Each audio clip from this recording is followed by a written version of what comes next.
Hello bachcho, let's see the question. And the question says that assertion, in spite of exposure to large number of infectious agents, humans are resistant to diseases. Reason, humans are able to defend against most of the foreign agents due to the ability to fight disease causing organism.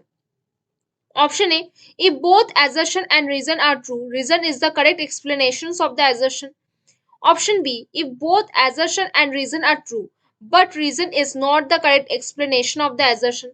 Option C, if assertion is true but reason is false. Option D, if assertion is false but reason is true. तो आ जाओ बच्चों, थोड़े से की concept के ऊपर बात कर लेते हैं, चीजों को अच्छे समझ लेते हैं, तो क्वेश्चंस को हम बहुत इजीली और बहुत अच्छे से हम सॉल्व कर सकते हैं, है ना बच्चों। तो हमें क्या पता है, जो ह्यूमंस है हमारे पास, जो हम ह्यूमन है प्रेजेंट, वो हमेशा क्या होता है, वो हमेशा डिजीज कॉजिंग ऑर्गेनिजम्स के सामने आते हैं।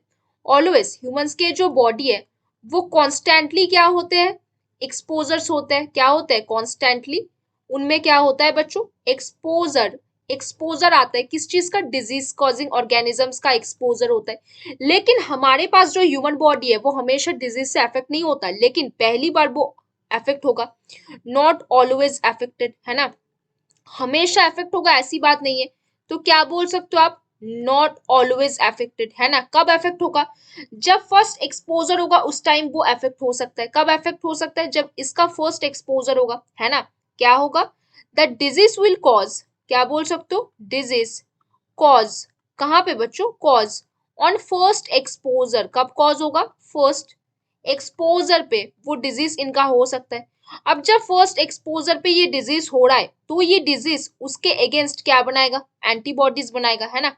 अभी जब बॉडी में एंटीबॉडीज बन जा रहा है तो बॉडी का लड़ने का ताकत बन जा रहा है, तो ये एंटीबॉडीज क्या करेगा, उस डिजीज कॉजिंग ऑर्गेनिज्म पर अटैक करेगा, है ना, करेगा ना अटैक। अब जब अटैक करेगा तो वो जो डिजीज है, डिजीज ठीक हो जाएगा, डिजीज क्योर हो जाएगा, एंड वो फिर से अफेक्ट नहीं करेगा, एंड वो फिर से डज नॉट ऑकर, फिर से वो अफेक्ट नहीं करेगा, है ना। तो आ जाओ स्टेटमेंट पे, एजरसन के पास आ जाओ, क्या लिखा है, in spite of exposure to large number of infectious agents humans are resistant to disease. Obviously yes, हमारे जो ह्यूमन बॉडी है वो कॉन्स्टेंटली एक्सपोजर होते रहते हैं, डिफरेंट डिफरेंट टाइप्स के डिजीज कॉजिंग ऑर्गेनिजम्स है, एजेंट्स प्रेजेंट है ना। वो क्या करता है, हमेशा बॉडी तो एक्सपोजर होता ही रहता है, लेकिन इसका ये मतलब नहीं है कि बॉडी क्या होगा, डिजीज अफेक्टेड हो जाएगा, है ना। नॉट ऑलवेज गेट्स अफेक्टेड, क्यों, अगर बॉडी फास्ट एक्सपोजर पे उसमें डिजीज होता भी है तो बॉडी में क्या बनेगा बच्चों, एंटीबॉडीज बनेगा। अब ये जो एंटीबॉडीज बन रहा है ये अटैक करेगा उसमें, अब जब वो अटैक करेगा वो डिजीज को क्योर कर देगा, और जब डिजीज क्योर हो जाएगा वो तो डिजीज फिर से नहीं होगा। अब देखो बच्चों नेक्स्ट पॉइंट पे आते हैं, ये तो हमने एजर्शन के ऊपर बात की, अब हमें किसके ऊपर बात करनी है, रीजन के ऊपर बात करनी है। रीजन में क्या बोला, humans are able to defend against most of the foreign agents due to the ability to fight disease causing organism. Obviously हमारे पास हमारा क्या प्रेजेंट है, इम्यून रिस्पॉन्स है। क्या प्रेजेंट है बच्चों, हमारे पास इम्यून रिस्पॉन्स है, और ये जो इम्यून रिस्पॉन्स हमारे पास प्रेजेंट होता है, इम्यून रिस्पॉन्स क्या करता है, ability to fight against disease causing organism. क्या है इम्यून रिस्पॉन्स पे, एबिलिटी टू किस चीज से, टू फाइट, किस चीज से बच्चों, फाइट डिजीज कॉजिंग ऑर्गेनिज्म। किस चीज से बच्चों, डिजीज कॉजिंग ऑर्गेनिज्म से फाइट करने की जो ताकत है उसको हम क्या बोलेंगे, इम्यून रिस्पॉन्स बोलेंगे। तो ये भी हमारे पास प्रेजेंट हुआ। तो ये वाला जो हमारे पास एजर्शन है और हमारे पास जो रीजन हमें गिवन है दोनों ही सही है, और दोनों ही एक दूसरे का करेक्ट एक्सप्लेनेशन है। तो हम क्या बोल सकते हैं बच्चों, हमारे पास जो एजर्शन है, क्या बोलेंगे, हमारे पास जो एजर्शन प्रेजेंट है, जो एजर्शन है वो क्या है बच्चों, एजर्शन हमारे पास ट्रू है ना। और हमारे पास जो रीजन है वो रीजन भी हमारे पास क्या है बच्चों, ट्रू गिवन है।